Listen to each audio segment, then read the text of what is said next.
Hey, it's Stavros. Welcome back to Behind the Visor, and CFL Free Agency has officially opened, and we got some ground to cover. So let's break it down and just let you all know how CFL Free Agency actually works, especially with running through the 7-day, what felt like forever, tampering window. But basically, teams couldn't make any contracts official until February 10th, but they could agree to terms. But why does that even really matter at the end of the day? I mean, why? I mean, a lot of people ask, like, why doesn't every guy agree to terms during the tampering window? Well, I think the way it kind of shakes down, at the very end of it, you got to realize there's money and then there isn't. Really? Like, it like poofs in and out of thin air, right? Like, that's how money works at the end of the day. But how it basically works is you got that tampering window, 7 days. We can probably, talk here in a second how that can kind of be shortened. But for the most part, you have that 7 days, then free agency officially opens after a, somewhat 48-hour exclusive negotiation window, kind of how we talked about in last week's episode. But sometimes you'll see most guys agree kind of within those really the first day, which makes you wonder, is there tampering before the tampering? And I'll let y'all answer that yourselves. Being a current player in the league, I don't know if I could really comment on that, but we're just going to let you know that it's officially official that free agency is launched. It's open.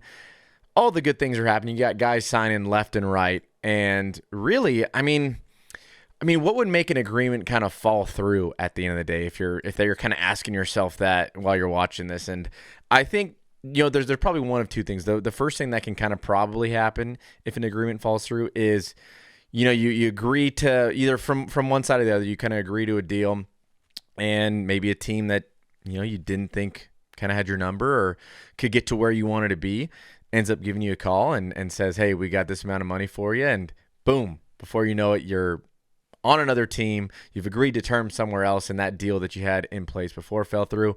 It can also happen the other way, where a team maybe agrees to terms with you and then they run out of money and don't have the funds to pay you, or maybe you waited a little bit too long to maybe get back to them and say, hey, like, I want to come there, and the team maybe just feels like the interest level isn't the same, right? So that's where you can kind of sometimes see maybe a deal, quote unquote, fall through from that standpoint. But I think, at what point do players start to reach out to guys? I mean, this is probably the age-old one where, you see guys covering their mouth after football games down on the field talking to other players, where you can probably assume that, you don't know what they're talking about, but hey, maybe they're trying to lure a guy that they played with on another team previously or played college ball together or something of that nature. Or maybe they're just a really good player and they're like, hey, we need to link up and form the super team, i.e. LeBron James in LA. But I think, or actually LeBron in Miami. I mean, shoot, we don't even need to get in basketball because this isn't a basketball podcast, but that's just one analogy that can kind of be thrown out there. But I would say guys start to reach out probably once that tampering window, officially opens. That's when you know, okay, either we're going to go after this guy and this is someone that I want to play with, and this is someone that the team's telling me that we want to play with. But I mean, before that, there's really no point, because at any time these guys can re-sign with their current teams, and you just never know, especially even once tampering begins. Like, yeah, you could reach out to a guy and say, hey, like, I really want to play with you, and then the next day you sign to another team, regardless of if the team's interested in him or not. But that's how it works. That's how fast some of these deals are getting done and how quickly things move. But I think, when you look at, does the official free agency now kind of feel anticlimactic due to the length of the tampering window and the tampering that goes on previous to that? Like, does it need to be 7 days? I mean, it seemed like most of the deals were done within kind of the first 2 days of actual tampering, right? You saw the splashes being made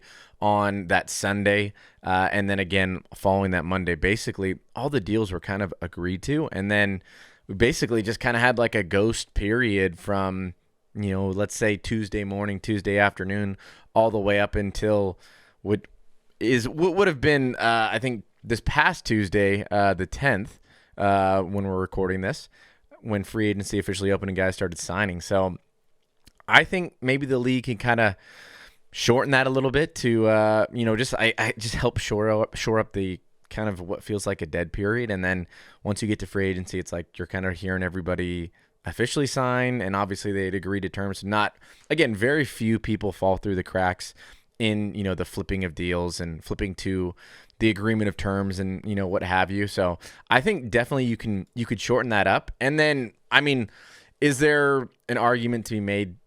Should free agency as a whole just be moved up to sometime after the Grey Cup once, the coaching staffs are kind of finalized, maybe that first week of December, doing a, 48-hour sort of tampering window that opens up December 1st and 2nd, and then December 3rd is official free agency. I don't know. Again, I don't get paid to decide whether or not that's a good idea. There are people that great people of this league that are determining those things and how to navigate it all, because it's not always as simple as just saying, oh, hey, free agency is this day and now this is how it's gonna be and all that sort of stuff. There's a lot of processes, a lot of people that have to be talked to, calendars that have to be made. There's so many things that go into the actual development of free agency. So I think in saying that, wow, yes, it would make sense to move it up, shorten these periods. Again, people have to talk on this. Great minds have to come together and hammer these things out. And for instances, like we said in last week's podcast, like what if you're a player and the coaching staff isn't fully hired yet, and that's factoring into your decision. Some of these coaching staffs don't get all the way finalized till sometimes January at the latest. So again, that's just going to be more on the team's end to make sure that their staffs are for the most part finalized, doing the hiring process, the due diligence, all while trying to balance, you've got Christmas and New Year's, the holidays during that December month.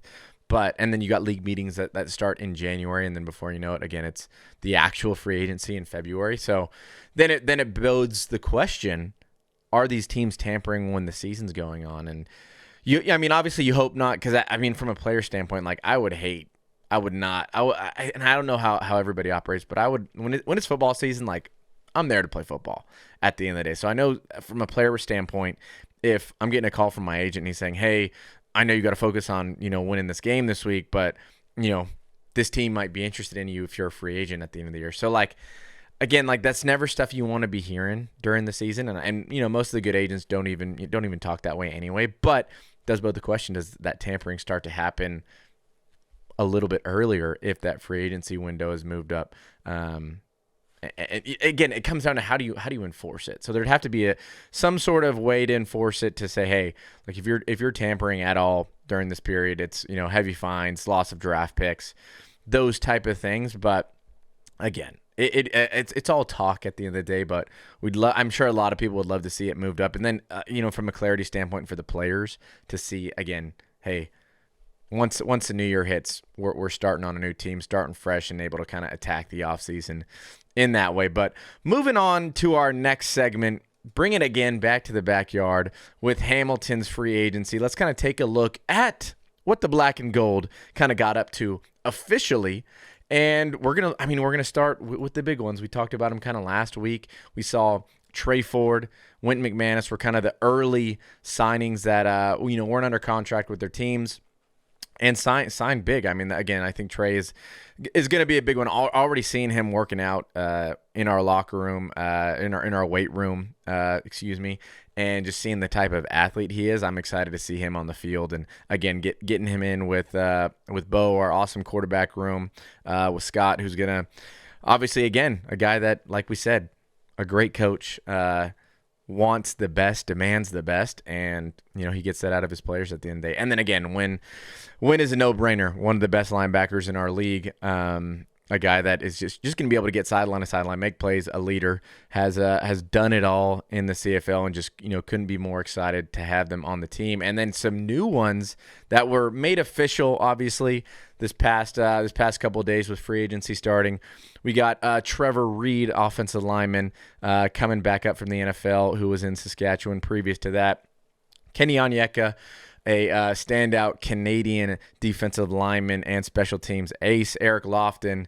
Carrick Wheatfall, who's one that I'm really excited for, receiver out in Winnipeg, who was making plays all over the field for them last year. When you look at his highlights and the speed that he has, the explosiveness, the ability to go deep, on the field, from a shot standpoint. And then Charbel DeBuyer, who was, again, another D lineman, Canadian guy out of Saskatchewan.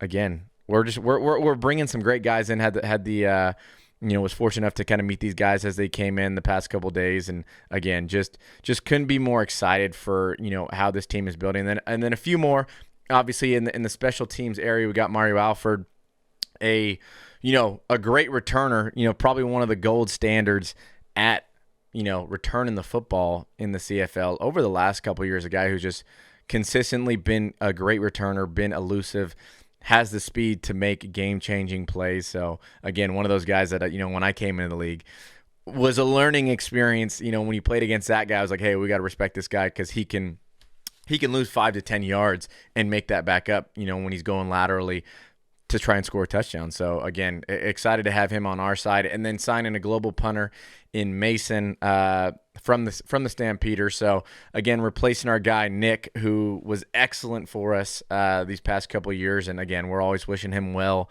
in his endeavors down in the NFL.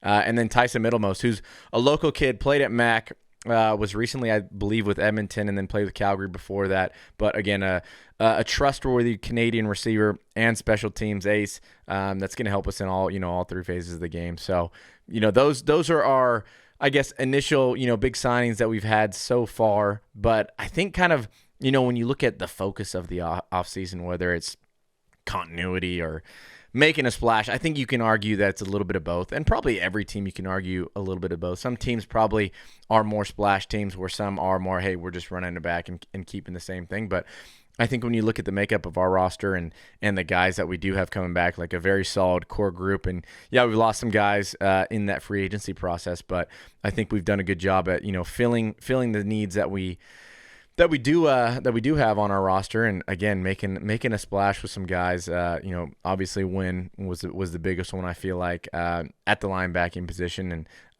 again I couldn't be more excited. It's just there's just excitements in the air because football is just around the corner. We are in basically, I'll go out and say, middle of February. And once February is, the shortest month, obviously, of the entire year. Once you get through February, March hits, it's combine season. That goes by quick. Then it's April, the draft, and May. May comes around, and it's beautiful. You have spring in the air. The trees and flowers are all blossoming, and you can hear just the echoes in the stadium of the amazing fans that are here in Hamilton. Just they're getting ready for us. We're starting training camp. We're hitting the ground running. You can hear the jugs machine firing footballs at the field, and football becomes in the air. And that's just what we love about where we're at right now. And it seems far, but let me tell you, it's going to go by so quick. And before you know it, we're going to be right there. We're going to be in football season, and things are going to be rocking and rolling. But moving on to sort of our next segment here, we're going to talk a little Olympics, some stuff going on down south of the border. But I think, now with the Olympics taking place, obviously, in Italy, I wanted to kind of chat about LA 2028. And you guys know that I've been super vocal on kind of how I want to participate in and just at least have the chance to be a part of it, because I think it'd be an awesome opportunity to rep, the Maple Leaf on my chest, along with, whoever else is on that specific team, and then obviously the Team Canada as a whole going down to LA in 2028. But as we know, flag football is officially an Olympic sport, and we're going to do something fun today. I actually decided to make my dream 5-man team. Okay, so we're gonna break that down right now for you. And for those that don't know, the Olympic flag football rules cap it at 5. So you have 5 on offense, 5 on defense, and basically to kind of sum it up, you obviously have your quarterback, 3 receivers or a receiver/running back type, and then you have a center who obviously snaps the ball but also can catch passes. So it's not your traditional football center who is, your big offensive lineman that is just snapping and blocking, right? So that's how it is on offense. And then on the defensive side of the ball, you basically have your 2 corners and then a hybrid, I would say probably safety, nickel, cover backer or cover defensive back. And then a true probably, deeper safety or a guy that can probably do a mix of both. And then you have your rusher who, like it's said in its name, has to rush the quarterback and try to pull his flag. So in saying that, we're going to start off on the offensive side of the ball and build my Team Canada if we were to play right now, today, at this very moment, with active players in the CFL. So we're going to start at the quarterback position, and I'll give you a little breakdown as to why I feel like this would be a great team and, a little bit of behind the visor of this pick, even though I wouldn't be wearing a helmet in this scenario, but we're still going to give that insight on that one. So starting off, this is to me a no-brainer at the quarterback position, and actually a guy, spoiler alert, who I'm training with right now, but it's got to be Trey Ford. And I'll tell you why for a number of reasons. And this is obviously, again, this list is no hate or no shame on anyone else. This is just my personal opinion, which doesn't freaking matter at the end of the day, but I'm sharing it regardless. So I think Trey would be just dynamic on the flag football team. Like, the dude's probably the fastest quarterback. Let's just be honest. He is the fastest quarterback in the CFL. I don't think there's a quarterback faster than him. I don't think there's a lot of guys in the CFL that are faster than him. He's proven time and time again to be elusive in the pocket while wearing pads. And what's one thing that you're going to have to do on the flag football side is you're going to have a rusher that's coming at you one-on-one. There's no one blocking him. So you got to be able to beat him. And I think the best guy that has been able to be elusive, be evasive, give a guy a juke, I think it's got to be Trey. I think there's no one better than him from an elusivity standpoint. When, you talk about, I think Nate is probably one of the best quarterbacks at breaking tackles and getting out of there. While he is, again, don't get me wrong, he is elusive. I just think Trey has that next level where being able to make guys miss in space is something I think that he strives at, and something that I've been able to see kind of firsthand. So I think I gotta lock Trey in at my quarterback. Obviously, we have tons of respect for Nate. He's a great quarterback in this league, but I gotta, if I'm on that recess yard right now and it's lunchtime, we're playing flag football, I gotta get Trey on my team, right away. Now we'll jump into kind of the receivers. I went with I actually went with 4 receivers, but I went with my first 3 receivers. Obviously, we're going to need someone that is a jump ball threat, someone that is very tall, very good hands, has an insane vertical, a jump out the gym guy. We're going to go with Justin McInnis. We're going to go with Justin McInnis from BC. I think Trey's going to be able to throw the ball up to him, and he's just going to be able to head top people. At the end of the day, that's what he does. He's able to go up and get the ball. He's got good speed to get down the field. But as soon as we get in the red zone, I'm just saying, hey, and I'm not even the offensive coordinator. I'm just, in my mind, I'm just saying if I was, throw it to Justin. He's going to go up there and head top someone. My next receiver, we're going with Sam Emilus, the, I believe, most outstanding Canadian of the Grey Cup. This dude is elusive as a receiver. He's got moves. He's got the speed to get downfield. Great possession receiver. When you look at this list of people that I'm about to name off, you're going to wonder, how are we going to spread this ball around? So either we're going to score a lot of points, or I don't think there is any other or. So Sam Emilus is going to be my other receiver. And then my 3rd/4th receiver is going to be Nick Dembski. And for the reason that I've been going against this guy for the last couple of years.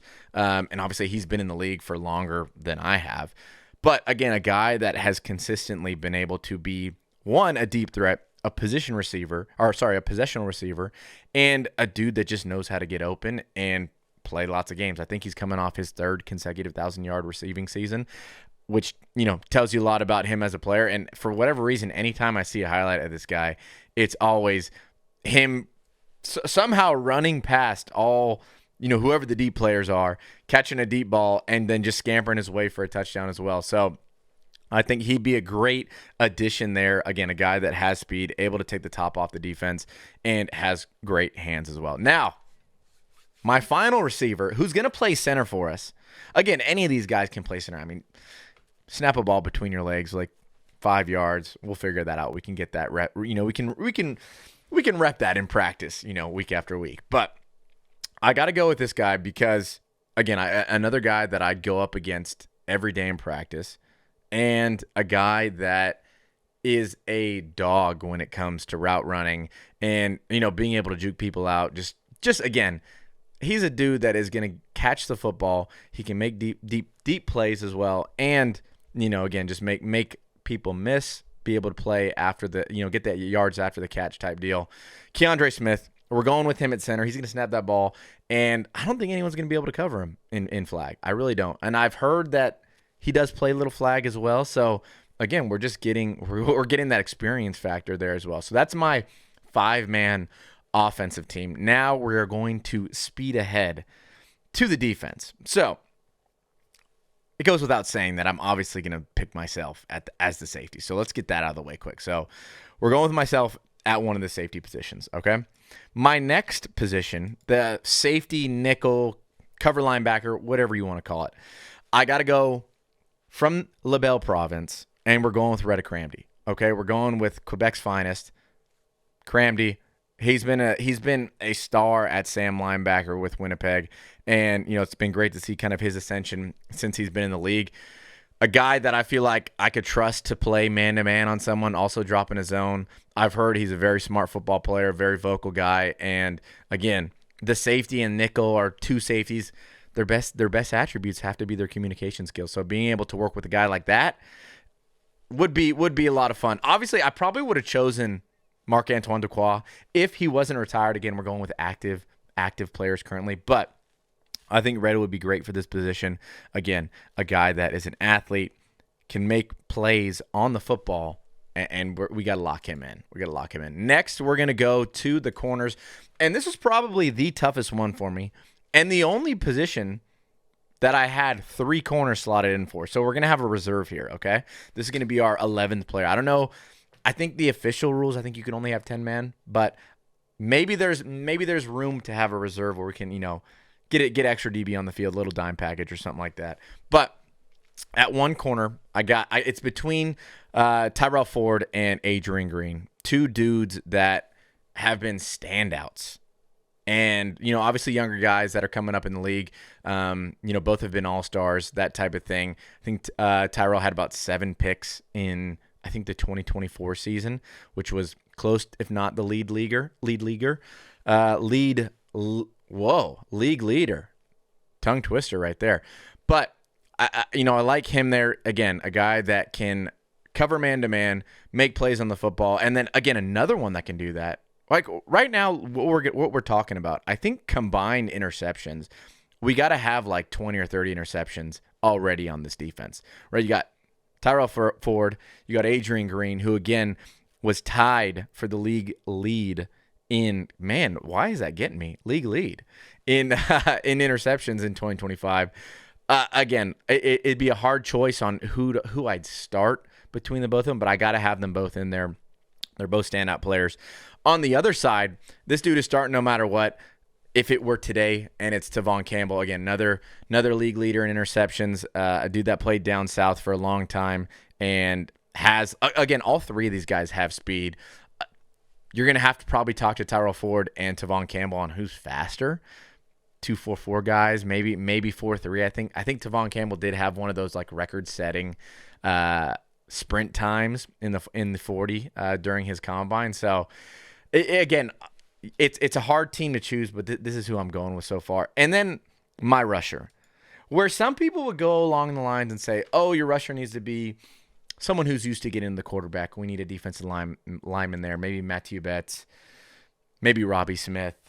Maybe you need a linebacker there like A.J. Allen. But here's the math or science or physics that I did, all of these put together into choosing this pick. I'm going with Tyrell Richards out of Montreal. And it's not for the reason that you think.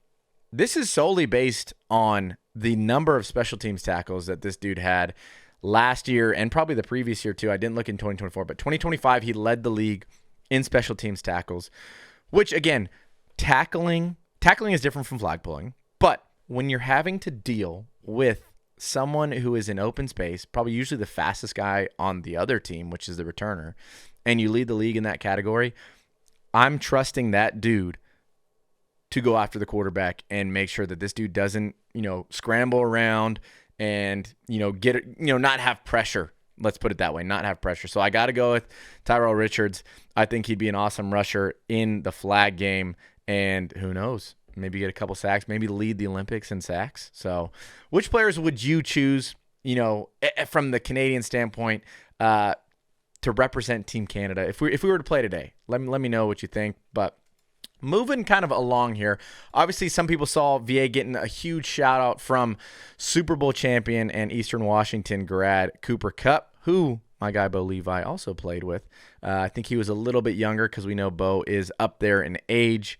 No shame to that, Bo, because you've obviously been killing it at this age, and we just love to see it. We love to see it. But I think that kind of segues into which NFL guys I think we'd probably want to face most. I think you would want their best too. No different than the Canada side where you want to put, regardless of who it is, you want to put best against best. But I think being able to, who knows, Cooper Kupp out there playing, going against him.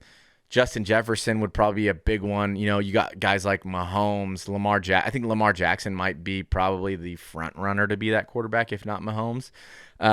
Again, given for the same reasons of why I think Trey Ford would be a great fit in that scenario, just being able to scramble, having that scramble ability. But you start looking at the list of NFL guys that you'd play against, and man, that would be a pretty cool matchup to see from a CFL to NFL standpoint. But kind of moving along, another thing that kind of made, I guess, viral news during the Super Bowl was this Jeff Garcia clip from the Super Bowl. And we'll actually pause here for a moment. We'll take a look at it, and we'll give you kind of my thoughts on it. So let's pull this up really quick, and let's see what old former CFL player and NFL player Jeff Garcia, see what he had to say about the league, courtesy of the Real Moj. There's not a lot that differentiates players that are in the CFL and players that are in the NFL.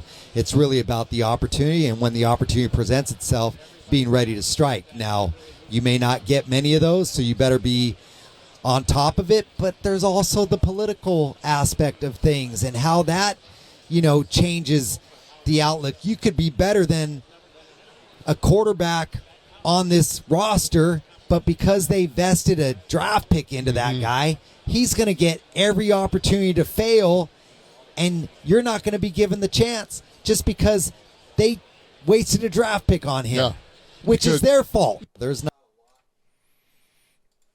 I mean, he's got a point. I mean, shoot, I think that's where people obviously probably get it twisted a little bit, is that there's this big, huge talent gap between, what's going on down south and what's going on in the CFL. But really, a lot of it comes down to opportunity. I mean, it's no different in the CFL too, where if you never get that chance, or if you do get that opportunity to go out there and play, and your, let's say, leash is shorter than someone who is drafted higher than you, someone that's getting paid more than you, it's hard to take that spot from them. Like he was saying there, in that the NFL world where they spend a draft pick on a guy and you may be better than him, and he's going to get every opportunity to fail, right? And that's the politics of not even just what's going on in the NFL, but football as a whole.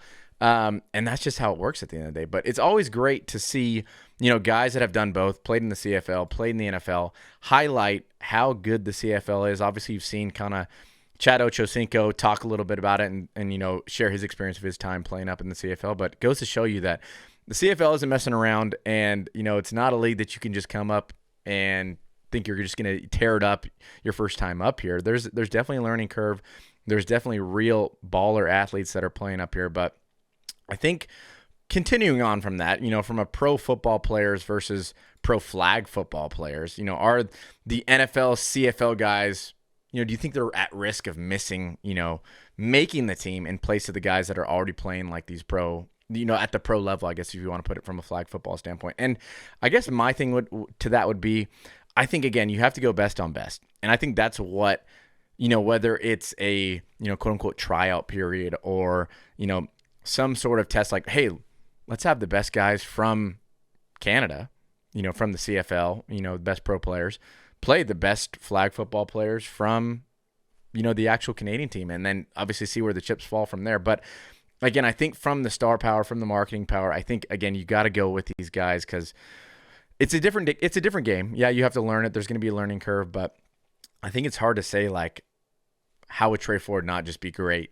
playing flag football compared to, the next guy who's out there who's maybe doesn't have access, obviously, to, what the pro football players have from like a training standpoint. But again, you want to have the best chance possible to be able to medal in the sport when you go down there. So I think, again, the best will play at the end of the day. So it'll be great to kind of see how that, works out over the next couple of years, and seeing where the chips fall, when it all, when all goes down. But again, I couldn't be more excited to see where it goes in the next 2 or 3 years before the team is selected and all the qualifiers and sort of stuff that goes on with that. But now moving on to our quick hits. Quick hit number 1.